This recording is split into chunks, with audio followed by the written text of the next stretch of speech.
ଏହି ଧରାରେ କିଛି ଅଜସ୍ର ଐତିହ୍ୟ ଅଛି ଯାହାର ପ୍ରତିଟି ପଥର କହୁଛି କିଛି ଅଦ୍ଭୁତ କାହାଣୀ। ଏମିତି ଏକ କାହାଣୀ ଅଛି ଓଡ଼ିଶାର କୋଣାର୍କରେ ସୂର୍ଯ୍ୟଦେବଙ୍କର ଏକ ଅଦ୍ଭୁତ ମନ୍ଦିର, ଯାହା କେବଳ ଧାର୍ମିକ ନୁହେଁ, ଏକ ଶିଳ୍ପ ଓ ବୈଜ୍ଞାନିକ ଆଶ୍ଚର୍ଯ୍ୟ ମଧ୍ୟ। କୋଣାର୍କ ସୂର୍ଯ୍ୟ ମନ୍ଦିର ଏହି ନାମଟି ଶୁଣିଲେ ମନରେ ଭାସି ଆସେ ଏକ ରଥାକାର ଅଦ୍ଭୁତପୂର୍ବ ଗଠନ, ଯାହା ଏକ ବିଶାଳ ରଥର ଆକୃତିରେ ତିଆରି। 1300ତମ ଶତାବ୍ଦୀରେ ଗଙ୍ଗବଂଶର ରାଜା ନରସିଂହ ଦେବ ପ୍ରଥମ ଏହି ମନ୍ଦିର ନିର୍ମାଣ କରାଇଥିଲେ। ଏହି ମନ୍ଦିର 24ଟି ଚକା ଓ 7ଟି ଘୋଡ଼ା ସହିତ ଏମିତି ଗଠିତ, ଯେଉଁଥିରେ ପ୍ରତ୍ୟେକ ଚକା କେବଳ ଶିଳ୍ପକଳା, ଦେବୀ ଦେବତାଙ୍କ ଶିଳ୍ପ, ନୃତ୍ୟଙ୍ଗନା ମାନେ, ସାଧୁ ସନ୍ନ୍ୟାସୀ, ପ୍ରତ୍ୟେକ ଦୃଶ୍ୟ କଥା କହୁଛି ଗଢ଼ି ଯାଇଥିବା ଏକ ସଂସ୍କୃତିର। ଏହି ମନ୍ଦିର କେବଳ ଧର୍ମସ୍ଥଳ ନୁହେଁ, ଏହା ଏକ ସଂସ୍କୃତି ଓ ସ୍ୱାଭିମାନର ପ୍ରତୀକ। ଶୁଣିବାକୁ ମିଳେ ଯେ ମନ୍ଦିର ନିର୍ମାଣ କରିବାକୁ 12 ବର୍ଷ ସମୟ ଲାଗିଲା। 1200 ବଢ଼େଇ ମନ୍ଦିର ନିର୍ମାଣରେ ଲାଗିଲେ, ହେଲେ ମଧ୍ୟ ସୂର୍ଯ୍ୟ ମନ୍ଦିରର ଚୂଳ ବସାଇ ପାରିଲେ ନାହିଁ।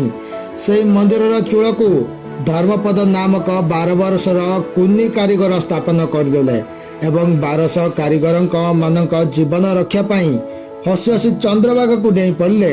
ସେହି ମହାନ କୁନି କାରିଗର ପାଇଁ କହିବାକୁ ଗଲେ ଶବ୍ଦ କମ୍ ପଡ଼ିଯାଏ। ଆଜି ନାହିଁ ସେହି କୁନି କାରିଗର ମାରିଥିବା ମନ୍ଦିରର ଚୂଳ। 4 କିଲୋମିଟର ଦୂରକୁ ଚାଲି ଯାଇଛି ସେହି କୁନି କାରିଗରକୁ ଗ୍ରାସ କରିଥିବା ଚନ୍ଦ୍ରଭାଗା ସମୁଦ୍ର। ଆଜି ସେଠାରେ ନାହିଁ 12 ବର୍ଷର କୁନି କାରିଗରର ଗାଥା କହିବା ପାଇଁ ମନ୍ଦିରର ଚୂଳ। ହଁ, ଆଜି ସମୁଦ୍ର ଧୋଇ ପାରୁନାହିଁ ସୂର୍ଯ୍ୟ ଦେବତାଙ୍କର ଚରଣ। ସେଠାରେ ଅଛି କେବଳ ଧ୍ୱଂସ ଅବସ୍ଥାରେ ଗୋଟିଏ ନିର୍ଜୀବ ମନ୍ଦିର, ଯେ କଥା କୁହେ ସଂସ୍କୃତି ଓ ବୈଜ୍ଞାନିକ ମାନଙ୍କର ମିଶ୍ରଣ କାରିଗରିତାର ଏକ ପରିଚୟ। ଆଜି ଏହି ମନ୍ଦିର ୟୁନେସ୍କୋ ୱାର୍ଲଡ ହେରିଟେଜ ସାଇଟ୍ ଭାବରେ ସ୍ୱୀକୃତ। ହେଲେ ଏହି ମହାନ ଶିଳ୍ପ କାରିଗରୀଙ୍କ ନାମ, ଏହାର ମୂଳ ଗଭୀର ଗୃହ କାହିଁକି ଧ୍ୱଂସ ହେଲା, ଏସବୁ କଥା ଆଜି ବି ଏକ ରହସ୍ୟମୟ।